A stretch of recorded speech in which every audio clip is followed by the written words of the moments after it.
Bismillahirrahmanirrahim. Assalamualaikum warahmatullahi wabarakatuh. Waalaikumsalam warahmatullahi wabarakatuh. Baik, terima kasih atas kesempatannya. Pertama, saya mengucapkan salam hormat, salam kenal, salam hormat kepada Bapak Ibu semua, ya.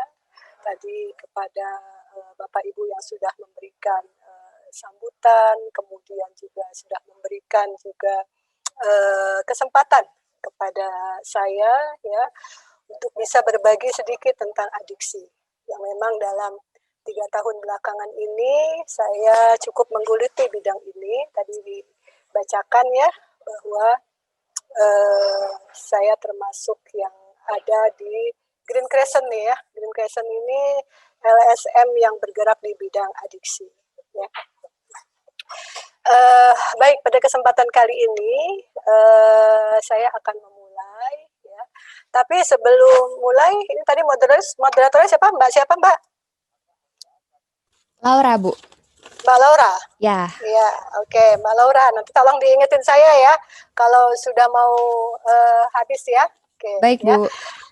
Ya, sebelumnya, sebelum mulai ya, izinkan saya memulai dengan pantun dulu ya, supaya agak rileks ya. Oke, ya, saya punya pantun nih ya. Sungguh indah kita hidup di zaman ini. Nggak punya uang pun, yang penting bisa ketawa. Ya. Sungguh bahagia selalu hari Sabtu ini. Saya dapat menyapa warga Undip semua.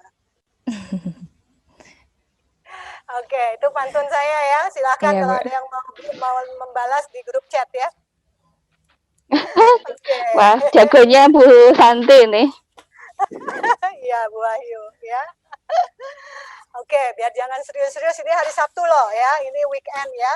Iya, Jadi Bu. kita santai tapi serius, serius tapi santai. Saya saking seriusnya aja salah nih. Nulisnya bukan 12 Desember, 12 Desember tuh. Nanti diperbaiki ya. Oke, ini kira-kira yang mau saya sampaikan. Mungkin nanti saya akan skip ya, karena kayaknya cuma 30 menit ya, Mbak Laura ya? 45 menit, Bu. Oh, 45 menit. Oke, mudah-mudahan bisa cukup ya. Oke, ini titipan dari panitia. Saya ngomongin tentang adiksi gadget lah ya, pada remaja. Walaupun tadi dibilangnya milenial ya, saya agak bingung juga nih milenialnya mau milenial remaja atau benar-benar definisi milenial gitu ya. Karena tadi seperti yang dikatakan oleh Ustadz Huda ya. Tadi milenial itu ya memang itu usianya bukan remaja lagi ya. Kalau yang sekarang itu milenial itu sudah sekitar umur 24 sampai 38 tahun ya. Tapi kita lihat nanti mudah-mudahan materi ini tetap bisa applicable untuk milenial kah ya, untuk generasi Z kah ya, atau mungkin buat kita ini Bu Wahyu, generasi X Bu Wahyu, dari 39 sampai 54 tahun ya. Oke. Kalau ngomongin tentang adiksi gadget ya, ini sempat sempat terkenal ya, kutipan ini ya, bagaimana si penemu iPad siapa? Steve Jobs ya, dia itu mengatakan bahwa tahun 2014 sih ya, anak-anaknya sendiri dia larang itu untuk bisa engage dengan gadget, yang sebenarnya ayahnya sendiri adalah tokoh yang fenomenal ya, bagaimana bisa membuat ya produk-produk iPad, iPhone itu mendunia dan merajai gadget ya di mana-mana, termasuk juga di Indonesia, di negaranya. Tapi buat anaknya sendiri dia sangat protektif ya. Ini sempat terkenal ya ungkapan seperti ini ya, yang merupakan bisa dibilang sentilan sebetulnya ya, karena Steve Jobs ini pinter ya, dia itu sudah bisa memprediksi apa yang terjadi in the future ya. Jadi kalau ngomongin gadget ya, ngomongin gawai itu apaan sih ya. Jadi kalau kita bicara gadget atau gawai ya, teman-teman, Bapak, Ibu, adik-adik ya, itu sebenarnya intinya adalah instrumen elektronik, dan dia ukurannya lebih kecil, praktis, ya. Tentu saja dia itu canggih, lebih modern, ya, dan dia variatif. Bisa dia berbasis internet, bisa juga tidak berbasis internet. Jadi apapun nanti bisa masuk ke dalam kategori gadget atau gawai. Nah, sekarang jujur-jujuran aja deh kita. Saat ini aja sudah berapa gadget yang kita pakai? Ada laptop, ada yang pakai laptop ya, masuk Pakai, Zoom Bu. ini. Nah, ada yang pakai handphone, ya. Pakai. Ya. Ada juga yang pakai headset seperti saya nih, Ya. ya. Oke, ya.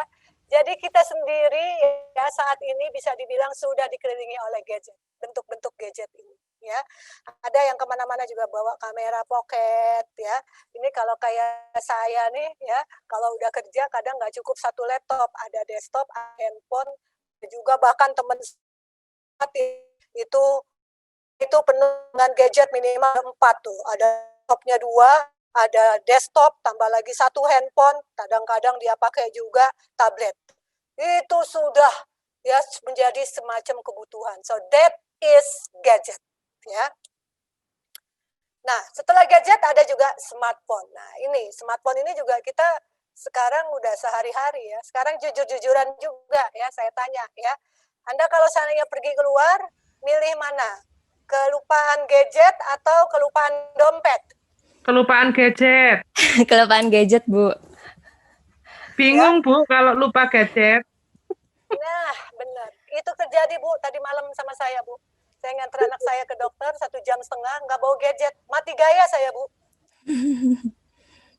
Ya, jadi, nah sekarang nanti kita lihat apakah itu termasuk adiksi. Ternyata tidak, ya, karena memang kita pada saat kita hidup di masa bagaimana kita itu memang bergantung, ya, bergantung atau kita engage dengan gadget itu. Termasuk ini adalah smartphone, ya.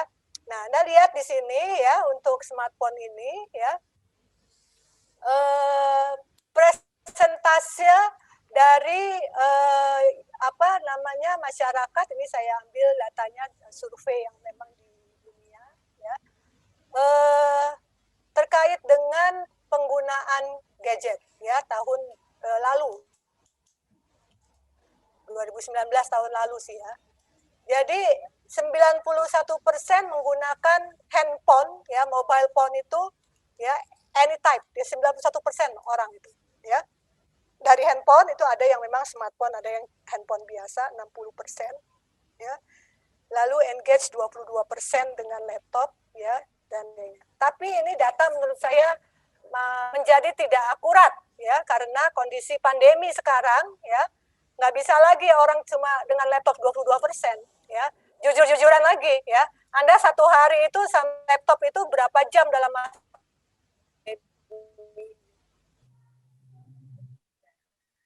bangun ya, kerjanya langsung, nggak usah pergi ngongkos, nggak usah naik bis, sudah langsung buka laptop ya, ya nggak ya. Bahkan ya saya sendiri sebagai dosen ini ya, itu dengan kondisi pandemi itu bisa dibilang jadwal bimbingan, jadwal ngajar itu jadi seperti timeless ya, atau borderless ya. Hayo aja jam 9 malam, jam 8 malam begitu ya. Nah, ini kadang-kadang yang artinya ya engagement kita terhadap gadget itu semakin kuat di masa pandemi. Ya. Jadi kalau adiksi gawai itu apa sih ya? Adiksi gawai itu adalah kalau di sini ya by definition pemakaian gadget terus-menerus yang sampai bisa berakibat secara klinis. Ya, apa berakibat secara klinis? Ada gangguan emosional, gangguan sosial, gangguan perilaku, gangguan dalam hal berkomunikasi, berbicara, serta juga gangguan motorik hingga mempengaruhi kehidupan sehari-hari. So take this definition.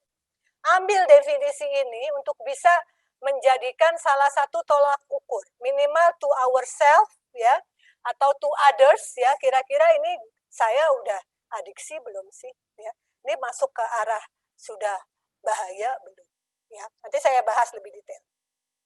Nah, ya, sebetulnya adiksi lain juga ada ya terkait dengan adiksi gadget ini. Ya, lebih dikenal kalau di mental health itu ya berdasarkan manualnya dari DSM 4 atau DSM 5 ya, kemudian juga dari ICD-10 ya. itu ada adiksi game atau adiksi gym. Ya, gym itu bahasa Indonesianya ya, di bahasa Indonesia in game.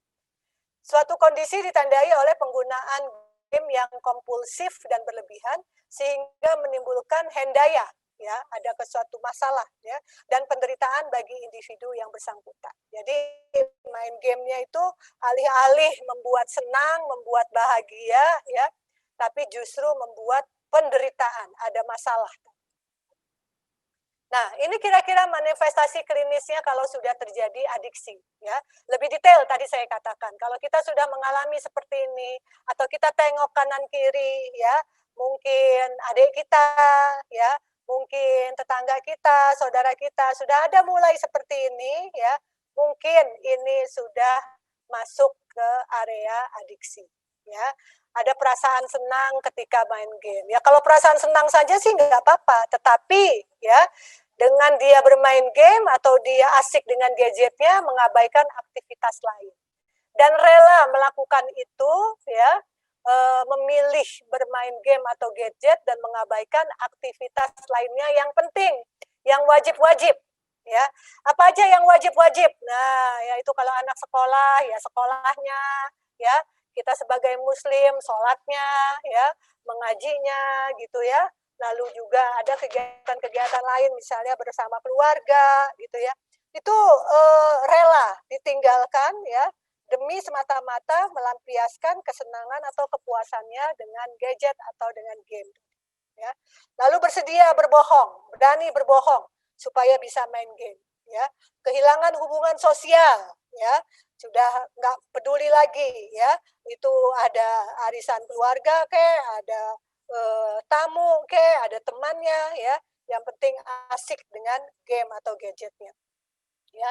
Nah, ditandai lagi ya adanya tadi penurunan peringkat akademik, ini yang menjadi indikator yang kuat ya, mengapa banyak akhirnya datang kepada para konselor yang minta konsultasi ya, karena hasilnya ya at the end terlihat penurunan nilai-nilai di rapot, performan, tugas-tugas gak dikerjain, sampai akhirnya kalau kita jadi orang tua itu dipanggil-panggil sama guru ya, kemudian membangkang ya, itu nggak nurut ya, nggak mau dibilangin karena memang yang di kepala dia yang memuaskan itu adalah hanya game saja ya, atau tadi dengan gadgetnya ya. Carpal tunnel syndrome ya, itu tangannya itu kaku ya, tangannya bukan apa, udah susah digerakkan karena asik dengan terlalu lama kontak, terlalu lama memakai gadget ya. Mata kering, sakit kepala, nyeri punggung ya, ada masalah kaku juga pada jari tadi ya. Ya. Lalu ada strain ya, ada ketegangan. Ketegangan itu terutama juga ketegangan dengan anggota keluarga, dengan orang di sekitarnya ya. Nah, ini adalah manifestasi yang secara umum terjadi apabila sudah mulai ada indikasi ketergantungan pada gadget, kepada game ya. Nah, teman-teman, Bapak, Ibu, adik-adik yang saya hormati ya, kalau kita bicara adiksi, nanti kita ada pada satu titik beda antara jenis kelamin laki-laki dan perempuan ya. Kalau laki-laki itu memang ya sudah berdasarkan survei ya, berdasarkan hasil penelitian, mayoritas itu adiksinya ke game ya. Kalau perempuan ya itu mayoritas adiksinya ke sosial media, jadi lebih kepada gadgetnya berbasis internet ke sosial media. Apa aja sosial medianya? Instagram, TikTok ya, sekarang lagi banyak banget ya. Kemudian kalau Facebook itu kebanyakan yang pakai itu generasi X tuh ya, generasi milenial aja sedikit, apalagi generasi Z, mereka itu lebih sosial medianya pakai platform yang lain ya. Oke. Nah, ini ya sedikit trennya ya. Penggunaan waktu untuk akses internet ini lagi-lagi masih pakai data 2019 ya. Nah, Bapak Ibu bisa lihat di sini, ya. Ini bisa dilihat ya.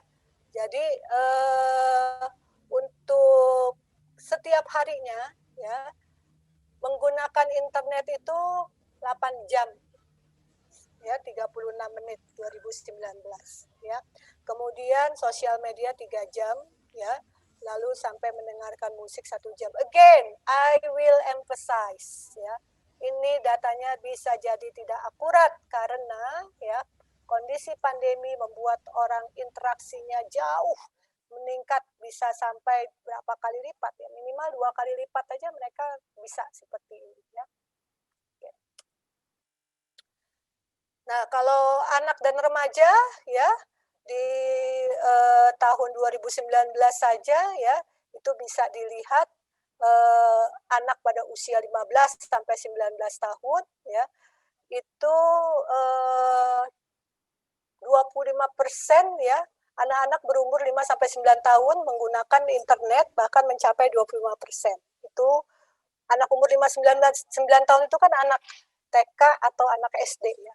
Itu udah 25% yang menggunakan ya. Di peringkat kedua memang yang menggunakan banyak itu adalah usia 20 sampai 24 tahun. Ya, ini yang tadi milenial ya. Tapi kebanyakan memang masa remaja ya, tahun 15 sampai 19 tahun. Ya. Nah, ini ya tahun 2014 ya memang agak out of date tapi mendampakkan bahwa ya sangat banyak yang sudah engage dengan internet bahkan dari 5 tahun atau 10 tahun yang lalu. Ya. Ini penelitian yang saya lakukan bersama mahasiswa ya tahun 2019 di 3 SMA di Jakarta. Ya. Jadi untuk frekuensi bermain game online-nya ya anak SMA itu dengan responden sampai mencapai 700 anak ya.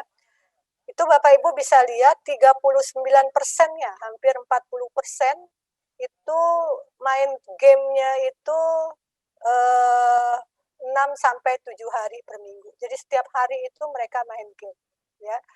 Lalu ya 1 hari per minggu itu hanya 12% ya. Jadi memang rata-rata mereka ada tetap meluangkan waktu untuk main game ya. Itu untuk anak-anak remaja di kelas 10 dan 11. Jadi itu kira-kira trennya ya, sesuatu yang memang tadi dikatakan di awal kita nggak bisa lepas dari gadget ya. Lalu anak-anak kita ini sendiri apakah bisa lepas dari game? Ternyata memang tidak ya. Tapi sebenarnya apa yang terjadi kalau mereka itu waktu engagement-nya sedemikian banyak, sedemikian lama? Ini dampaknya ya. Ini berita-berita yang lalu ya, tapi yang jelas ya dampaknya itu bisa sampai menghambat perkembangan otak ya, lalu juga sampai ke masalah psikologis ya.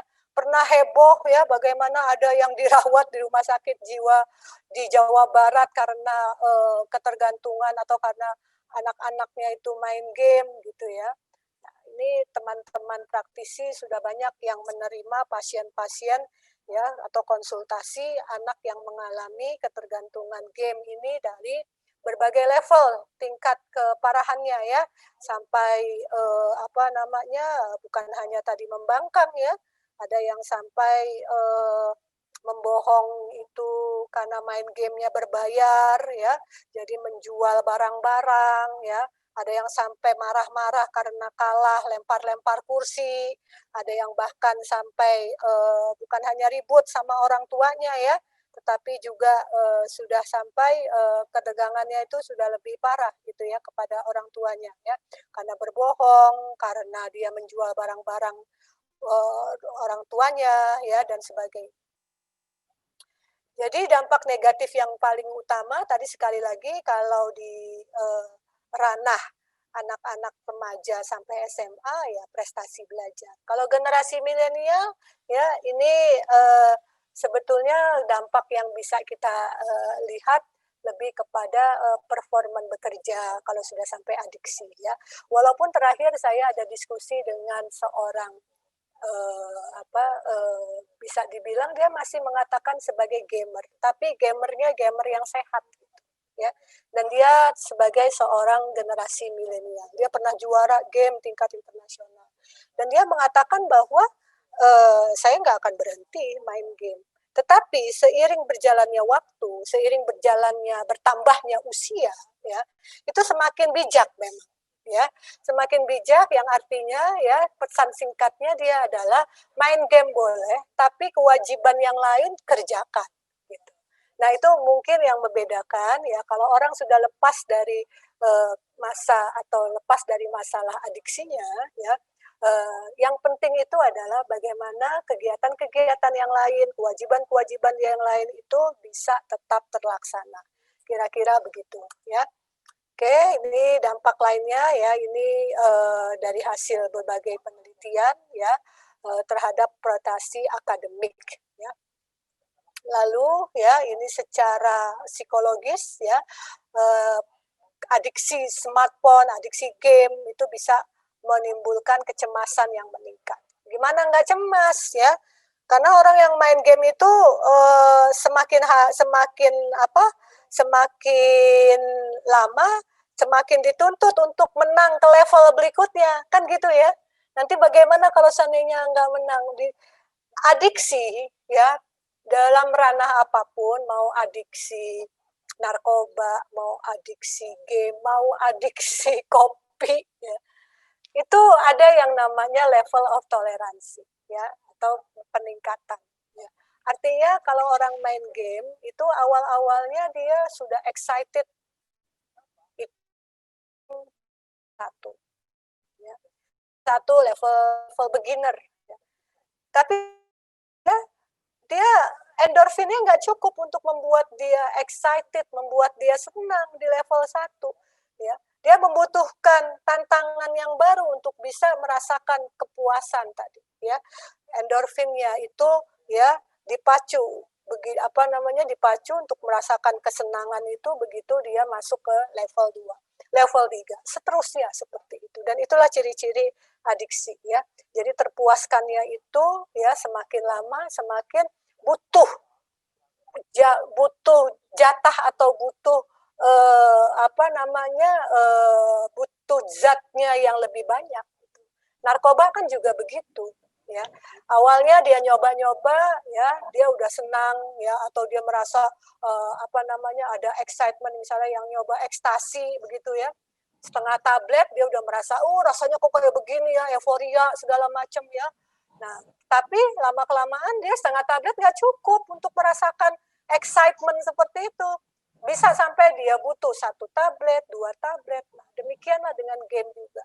Awalnya 30 menit, lama-lama dia akan butuh waktu yang lama. Penurunan tadi ya, keterlibatan akademik lagi, ini memang masih banyak akademik, dan ini ya ada peningkatan resiko depresi. Ya, sekali lagi, ya karena yang dihadapi itu adalah suatu persaingan ya, dan kalau gamenya itu game virtual ya, yang mainan gamenya itu secara internet kita itu nggak kenal orangnya, itu lebih membahayakan ya, karena kita nggak tahu itu siapa dan mereka itu ikut main gamenya pun dalam rangka apa ya. Dan ini ada yang kejadian bagaimana ya seorang anak dia main game, pesertanya itu bebas dari mana-mana ya. Lalu gamenya itu adalah game seperti building house gitu ya. Building house, building sesuatu ya. Nah, dia udah bikin bagus-bagus, ternyata di-destroy sama orang yang memang bukan temennya, nggak ada rasa kesian lah kayak gitu. Lalu bikin jadi stres, bikin jadi ini anak jadinya marah ya. Nah, hal-hal yang seperti ini bisa terjadi ya. Jadi kecemasan, depresi ya, ini bisa menjadi dampak dari adiksi atau keterlibatan menggunakan game ya, atau memainkan game atau gadget secara berlebihan ya. Ini tadi ada craving. Saat ada upaya menghentikan akses ya, remaja atau orang yang mengalami adiksi ini ya biasanya mereka akan mengalami depresi karena adanya dorongan yang kuat, craving itu nagih ya, yang tidak tersalurkan. Itu yang membuat mereka itu menjadi depresi ya. Depresi smartphone dapat mengakibatkan terganggunya relasi sosial remaja dengan orang-orang di sekitar.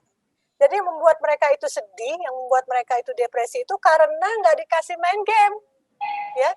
Tadi ya diputus ya, padahal di situ ada di dalam diri dia itu craving ya, nagih gitu ya. Itu yang membuat mereka itu menjadi depresi ya. Nah, ini masalah akademik lainnya, ya. Lalu ketidakpuasan juga dengan sekolah, ya. Tugas-tugas terbelengkalai, ya.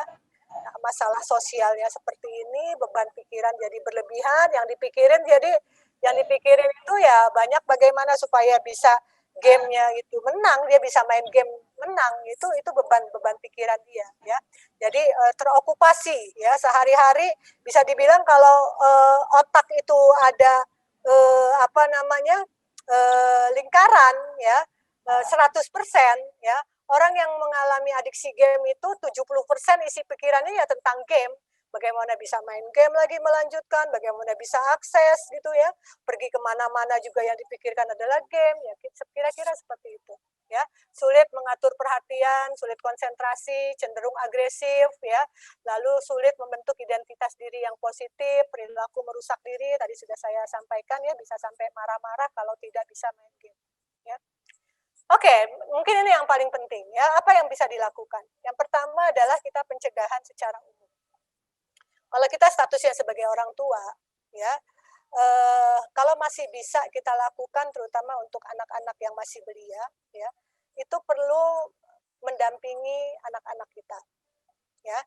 Kemudian kita lanjutkan dengan memblok situs-situs negatif.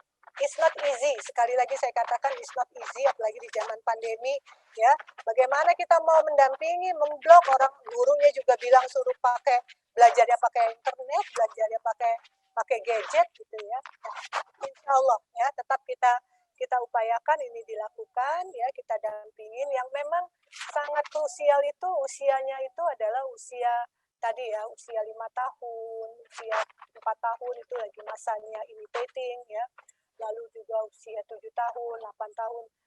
Pengalaman saya kalau anak sudah di atas usia 12 tahunan ya, atau kira-kira 14 tahunan ya, itu kalau di awalnya sudah dibuat ketat, di awalnya dia itu sudah dibuat peraturan yang bagus tentang penggunaan gadget dan juga penggunaan penggunaan gadget ini, insya Allah lebih smooth ya setelah di atas umur itu ya. Tapi yang masa kritisnya itu yang di awal itu ya, itu memang perlu ketat. Nah sayangnya ya, banyak yang bablas gitu. Ya sekarang siapa yang anak kecil nggak dikasih gadget? Nggak ada, ya. Iya, Bu. Saya minggu lalu itu baru aja membicarakan ya. Saya duduk ya di restoran, sebelah saya itu ya, walaupun tetap jaga jarak ya. Di sebelah saya itu ada satu keluarga ya, bapak, ibu, anaknya 3 dan 1 usia SD, 2 usia balita. Ya. Semua berlima itu pegang gadget. Padahal duduk di meja makan. Ada nggak ngomong-ngomong, ngobrol-ngobrol? Nggak ada. Ya. Semua anaknya megang gadget, sibuk dengan gadgetnya, termasuk orang tuanya. Orang tuanya senyum-senyum, ketawa-ketawa, bukan kepada istri dan anaknya, tetapi kepada temannya yang ada di handphonenya. Ya. Dan itu sudah seperti inilah masa kita. Ya insya Allah ya, ini kan kita bicara di remaja masjid ya. Kita mudah-mudahan bisa menghindari dari hal yang seperti itu. Gitu. Amin. Ya dibuatlah peraturan. Biasanya ya kan saya juga orang tua ya, kadang-kadang sama anak-anak pun bikin peraturan di meja makan no gadget. Kumpulin gadgetnya, kumpulin handphonenya. Ya, walaupun habis itu saya diledek kan. Kok ibu ambil handphonenya, ibu ngambil buat foto gitu ya. Ya, tapi itu memang perlu ya untuk kedisiplinan. Lalu sosialisasikan cara menggunakan gadget yang baik dan benar ya. Kita sampaikan ya terkait dengan bagaimana menghindari supaya mata itu juga terlindungi ya. Kemudian tidak dalam kegiatan pada saat gelap waktunya ya. Perhatikan tingkah laku yang tidak wajar ya. Jadi kalau seandainya kita lihat kok anak ini tadi ya biasanya walaupun dia main game, dia dia itu pakai handphone ya, tapi dia masih kalau ngomong masih enak kok, masih nyambung. Tapi ini kok udah belakangan 3 hari ya tetap di kamar terus nggak keluar. Kemudian setelah itu juga sekalinya keluar atau kita ajak ngobrol marah atau bahkan kita lihat matanya sembab menangis, itu hati-hati Oh Ya, iya. mungkin ada sesuatu. Ya, waktunya mau habis ya sayang. Tinggal 10 menit, Bu. Oke, ya. Ya. Kemudian tentukan waktu online bersama dan batasi menggunakan gadget. Ini menjadi penting ya. Tadi kan katanya ini ada juga buat calon orang tua ya. Ya. Nah, Nani ya, itu buat kita sendiri pun ya, kita yang sudah di masa sudah yang milenial atau tadi di generasi X kita sendiri ya, kita punya self limit gitu ya. Kapan kita membatasi waktu bersama gadget ya.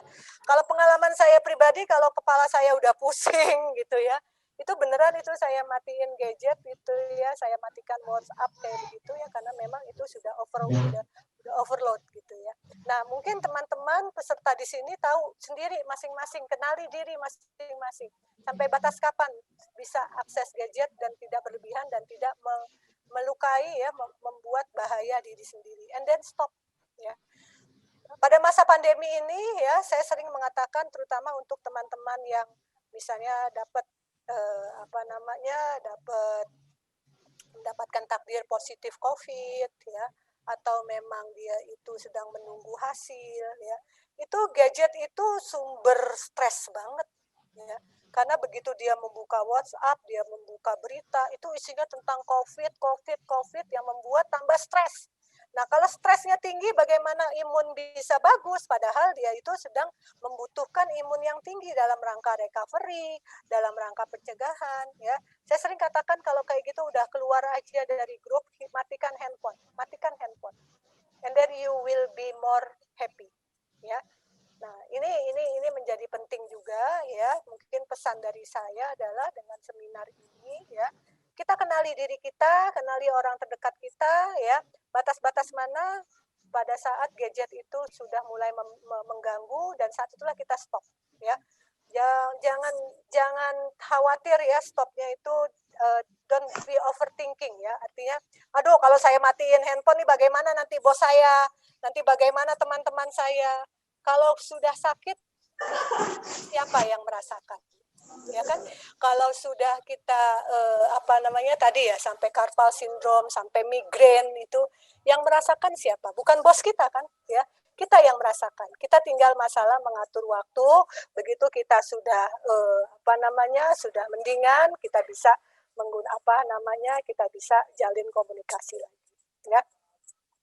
Oke, tekankan pentingnya sosialisasi kepada teman-teman di kehidupan nyata ya, ini penting banget nih ya. Kadang saya sendiri tuh sampai narik-narik tuh anak saya, ayo ikut, ayo kita pergi kemana, sebelum zaman pandemi ya, ayo kita ikut ke rumah tante, ayo kita ikut ke sini ya, ajak makan keluar, this is life gitu. So your life is not only limited in the room, limited on your screen ya. Nah, itu kita penting, dan ini memang usaha banget ya. Nah, buat kita juga gitu ya. Buat kita tadi ya, udah masa pandemi kayak gini, if you think you need to go out, just go out. And then stop for a while from gadget, walaupun tadi kerjanya harus sama gadget, keluar sebentar. Apabila anak mengalami kecanduan, maka perlu ke profesional ya. Oke, ya. Ini ya, tadi saat pandemi, tingkatkan pengetahuan dan informasi bagaimana mendapatkan vitamin ya. Kemudian usahakan ada keseimbangan antara online dengan offline ya, ini hampir sama. Buat aturan yang jelas mengenai penggunaan gadget tadi, kapan, di mana, bagaimana ya. Ada orang tua yang boleh gadgetnya Sabtu Minggu saja ya dikasih, atau kalau setiap hari hanya boleh 2 jam, silahkan ya. Yang tahu kondisi keluarganya masing-masing adalah Anda sendiri ya. Yang penting adalah ya bagaimana itu bisa dilaksanakan, dan sekali lagi ya, perhatikan tanda-tanda apabila sudah mengalami adiksi ya. Oke, jadi ini ya, Anda lihat ya, kalau dari rekomendasi American Pediatric Association di tahun 2016 ya, itu anak umur 0 sampai 2 tahun itu nggak boleh sama sekali loh ya untuk screen ya. Lalu di 20 sampai 60 menit saja sebetulnya untuk umur 7 sampai 10 tahun. Jadi Anda bayangkan nih ya, tadi yang saya bilang ya, kondisinya di restoran di sebelah meja saya ya. itu anaknya baru umur 2 tahunan itu, ya. Dan sekarang kondisinya juga Anda lihat aja jalan sebentar ya di supermarket ya, daripada anaknya itu nangis dikasih gadget deh ya, diem. Dan itu merupakan teknik yang paling efektif katanya supaya anak itu anteng, anak itu diam, ya. Oke. Jadi difilter ya, batasi waktu penggunaan ya. Oke, kemudian lihat statistik penggunaan.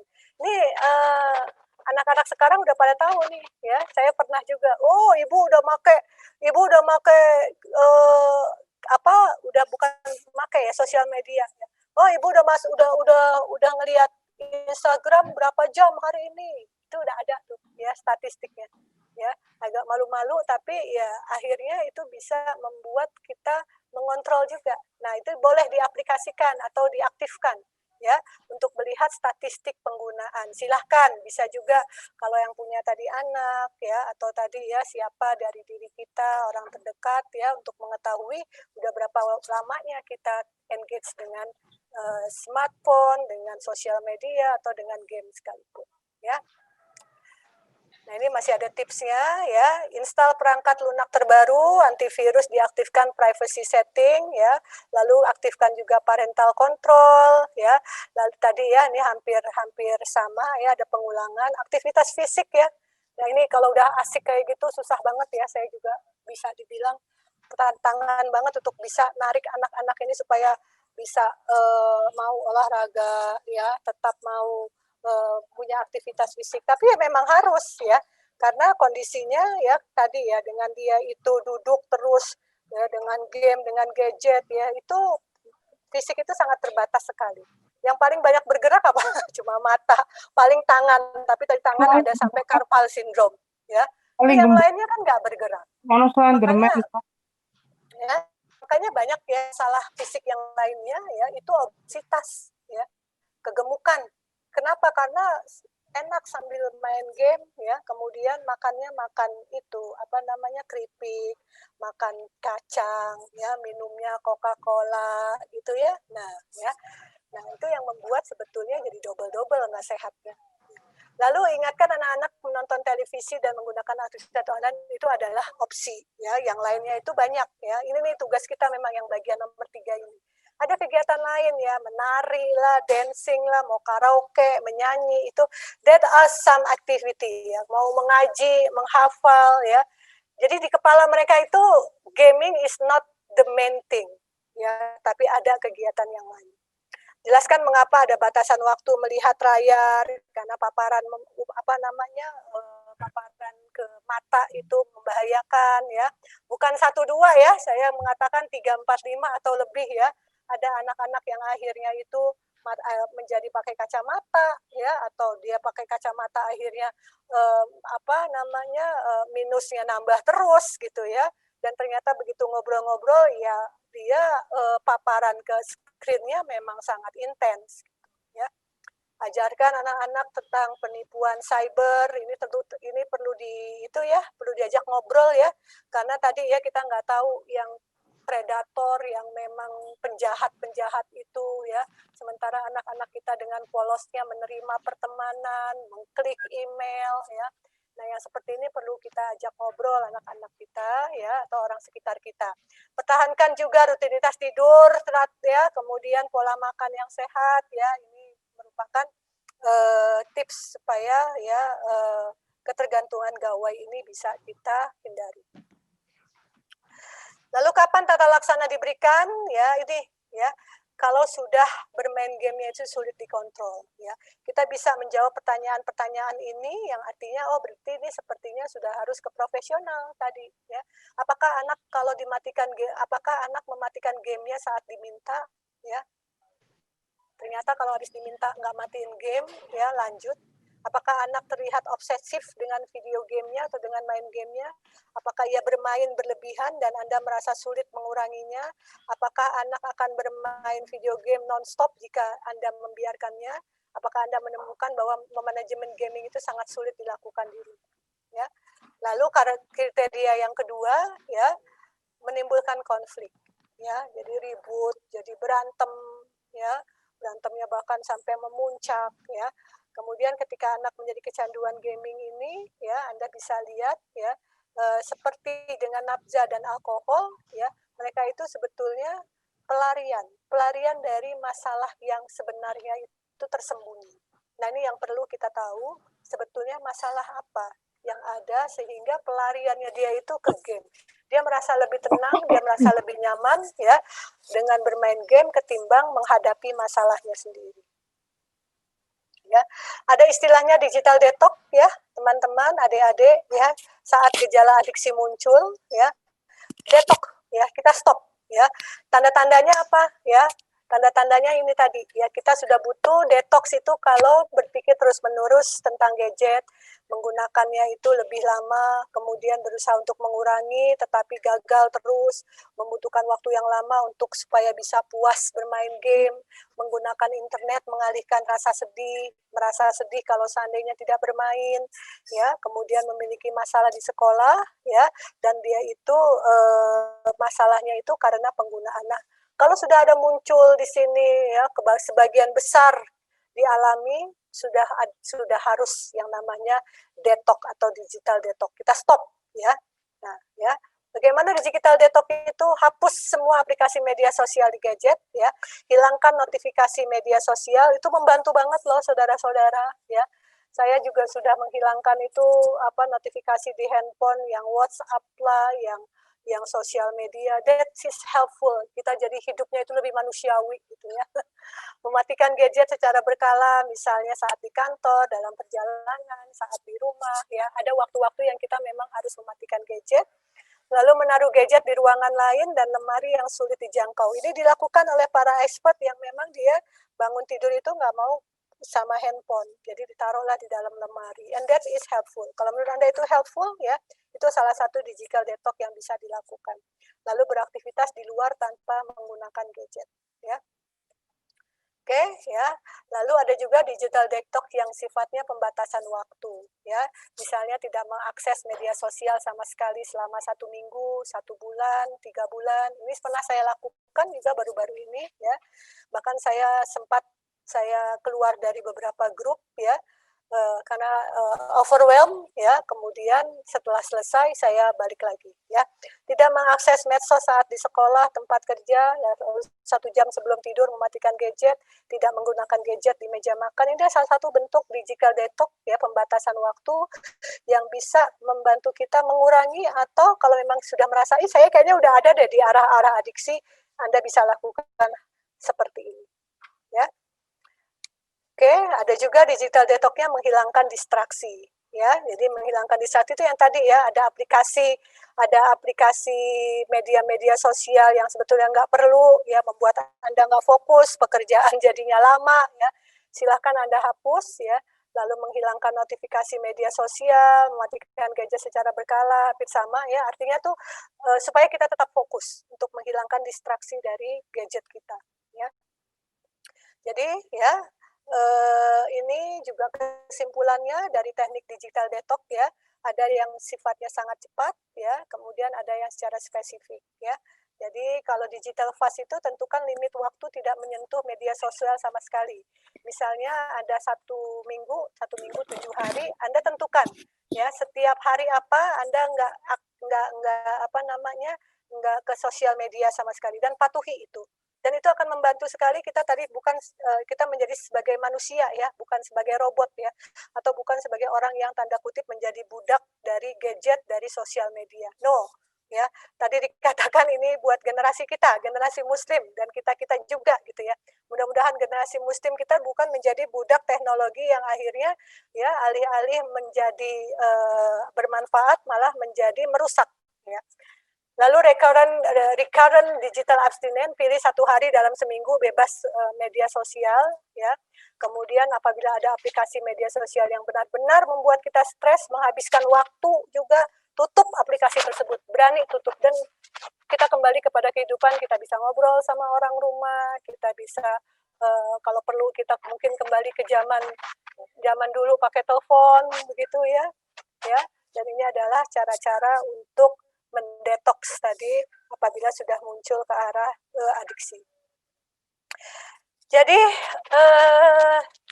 Saya akan tutup ya dengan ungkapan ya, your cell phone has already replaced your camera, your calendar, ya, your alarm clock, ya. But don't let it replace your family. Ya, mudah-mudahan ini kita sepakat ya, insya Allah ya, yang hadir di sini ya. Ini ada 4.500 yang hadir sekarang ya. Ya, mudah-mudahan sepakat ya bahwa yang penting itu adalah gadget itu sebagai pendukung kita, yang memang kita juga saat ini kondisinya memang membutuhkan gadget.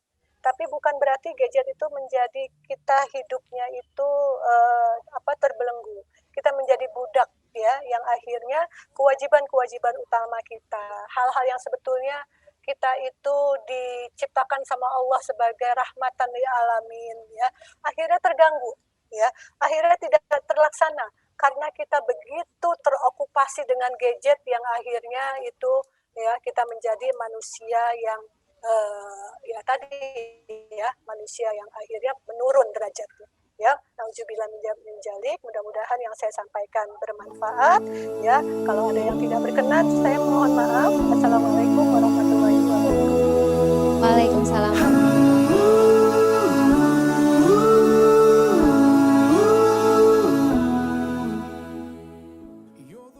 Iya. Sudah nampak ya? Ini ya, Dek. Ya, sudah, Bu. Sudah, oke. Bismillahirrahmanirrahim. Assalamualaikum warahmatullahi wabarakatuh. Waalaikumsalam warahmatullahi wabarakatuh. Alhamdulillahirabbil alamin. Wassalatu wassalamu ala asrofil anbiya'i wal mursalin wa ala alihi washabbihi ajmain. Rabbisrahli sadri wa yassirli amri wahlul 'uqdatam min lisani yafqahu qauli. Amma ba'du. Alhamdulillah Bunda bersyukur banget nih bisa sedikit berbagi ilmu tentang mendidik anak di era milenial pandemi. Mudah-mudahan ilmu ini akan membuat kita lebih memahami bagaimana sih sebenarnya mendidik anak yang insya Allah menjadikan anak-anak kita solih-solihah, berguna untuk agama, nusa, dan bangsa. Shalawat dan salam senantiasa kita haturkan pada junjungan kita, Nabi Agung, Nabi Besar, Nabi Muhammad Sallallahu Alaihi Wasallam.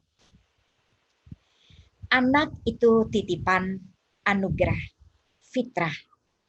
Anak investasi akhirat. Anak pewaris nilai risalah. Anak penerus regenerasi suatu bangsa. Di era milenial ini, teknologi semakin canggih. Generasi virtual, pola perilakunya berbeda banget. Parenting for virtual generasi ini memang harus terus digalakkan ya supaya tidak pada bingung gitu.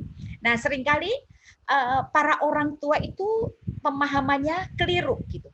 Masih banyak orang tua itu yang menganggap bahwa dulu ayahku, ibumu gitu ya, ayahmu dan sebagainya, sehingga anak itu ya mengikutin zaman ayahnya, pada anak itu hidup di zamannya gitu. Akhirnya karena pemahamannya keliru, penanganannya juga keliru gitu. Kayak tadi diceritakan ya bahwa nggak boleh game, kalau nggak boleh sama sekali ya malah ke warung-warung internet yang mana tidak terkontrol. Jadi kita tidak boleh melarang banget, tapi dibatasi oleh waktu gitu. Nah, sekarang kita lihat gadget ini manfaat atau mudorot. Ada manfaatnya, tapi banyak mudorotnya kalau tidak bisa membagi waktu. Ya, memang teknologi itu kalau kita lihat ya luar biasa ya. Jadi mudah ya. Warnanya menarik, permainannya menarik, juga film-filmnya menarik, cepat dan melintas batas gitu. Ya. Nah, kita lihat sebenarnya ada positifnya juga kalau muatannya edukatif, entertain, berupa hiburan dalam bentuk olah rasa dan pencerahan. Jadi bukan hiburan-hiburan yang membuat hubud dunia gitu. Kemudian, nah ini tadi sudah dijelaskan ya, dikonsumsinya secara proporsional. Kebanyakan yang namanya remaja itu tidak terasa diperbudak oleh teknologi, sehingga waktunya habis ya Nah, kemudian ini penting ada pendampingan. Jadi kadang-kadang kalau seandainya kalau anak-anak gitu ya, ini hati-hati nih di pandemi ini kan semuanya serba laptop, HP begitu. Kalau nggak ada pendampingan, yang namanya dampingin bukan hanya di ruang bareng-bareng, tapi ayah asik dengan HP-nya, ibu asik dengan HP-nya, anak asik dengan HP-nya. Di sini pendampingan tuh kita tahu karena banyak nih di saat sekolah gitu ya, sekolah tapi dia ngegame sendiri. Nah ini ya, oke. Berikutnya negatif. Kalau muatannya ini tidak edukatif. Sekarang ini kalau ngerjain tugas aja itu ada iklan ya, pornografi ya, kontes bokong terbesar, kontes payudara terbesar, kekerasan, hedon ya.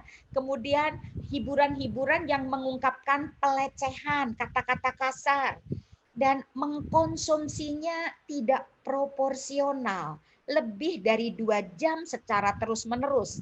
Nah ini negatif. Dan orang tua tidak kontrol media apa yang dikonsumsi anak.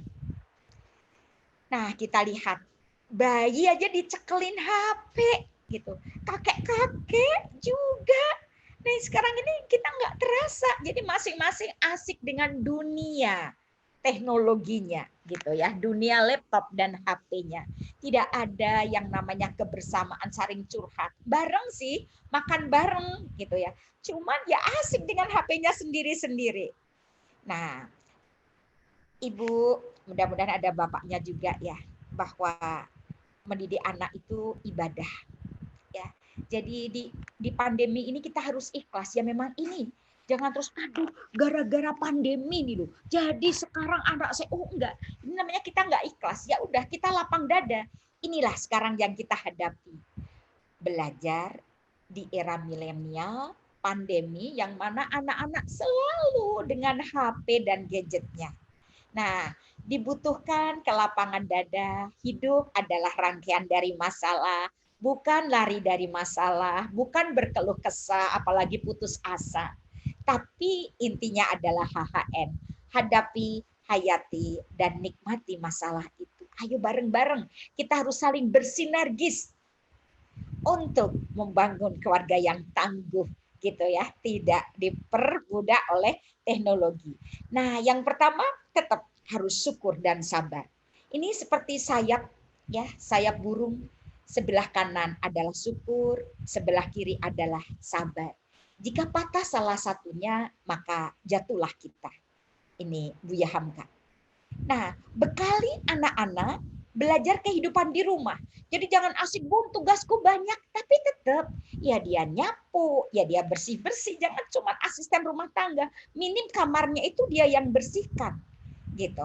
Nah, kemudian kita sebagai orang tua, orientasi kita jangan prestasi akademik saja. Tapi yang utama adalah prestasi ukhrawi.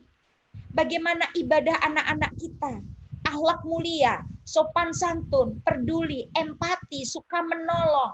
Ya, jadi jangan asik, ya sudahlah, dimaklumin orang anak itu lagi belajar, tugasnya banyak. Nah ini, kebanyakan orang tua itu yang terlalu memanjakan anak, sehingga ini justru menjerumuskan anak. Oke, nah tadi ya, mendidik anak itu ibadah, niat harus lurus, yang namanya ibadah tidak ada marah-marah ya. La taqudab walakal jannah. Jadi di sini tidak ada kalah menang ya. Kemudian ayo sama-sama begitu untuk saling bersinergis kembali lagi ya. Berikutnya mengatasi kecanduan main game ini ya. Ya Allah, masih kecil-kecil sudah HP-nan, laptop, aduh sampai begitu ekspresifnya.